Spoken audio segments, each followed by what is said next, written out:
তুই কোন কথাতে কিভাবে রিয়্যাক্ট করিস সেটা আমি জানি। দেখ মিতুল, আমি তোকে, আমারও নিশ্চয়ই কোথাও ভুল ছিল, তাই হয়তো তুই। মিতুল, আমি একটা কথা স্পষ্ট করে তোকে বলে দিচ্ছি, তুই এই যে শুকনো মুখে সারা বাড়িময় ঘুরে বেড়াস, সেটা আমার দেখতে ভাল লাগে না। কোথায় আমি আমি তো ঠিক আছে, আমি কোথায় শুকনো মুখে ঘুরে বেড়াই? আমি একদম ঠিক আছে ছোটা। আমার তো কিছু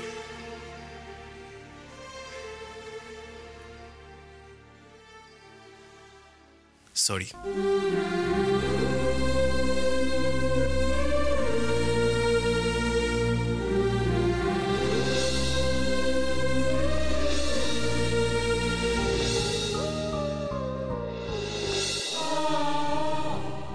সরি মিতুল, সমস্ত অভিমান এবার তুই ভুলে যা। আরে এইভাবে কাঁদলে হবে? এদিকে আয়, এদিকে আয়, এদিকে আয়, বস। শোন, আমি একটা প্ল্যান করেছি, কালকে আমরা সবাই মিলে দক্ষিণেশ্বরে যাবো। জেম্মা যেতে পারবে না, কি একটা কাজ আছে, তোকে কিন্তু যেতে হবে। রাজি তো? আমি কি করে? যাবি না বললে তো চলবে না। বুঝতে পারছিস না? শোন শোন শোন, কাল তোকে যেতে হবে। না না, তুই যাবি না কেন? তোকে যেতেই হবে। হ্যাঁ মিতুল, দেখো গুবলুও যাচ্ছে সাথে, তুমি যদি ডোনাকে নিয়ে যাও তাহলে ওরও একটু বাড়ি থেকে বেরোনো হবে, তাই না?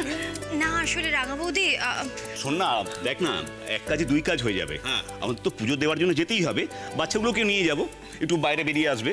সারাদিনই তো প্রায় ঘরবন্দি হয়ে থাকে, তাই না? হ্যাঁ তা তো ঠিক। আরে এত কেন চিন্তা করছো? মিতুল যাবে কি? মিতুল যাবে তো?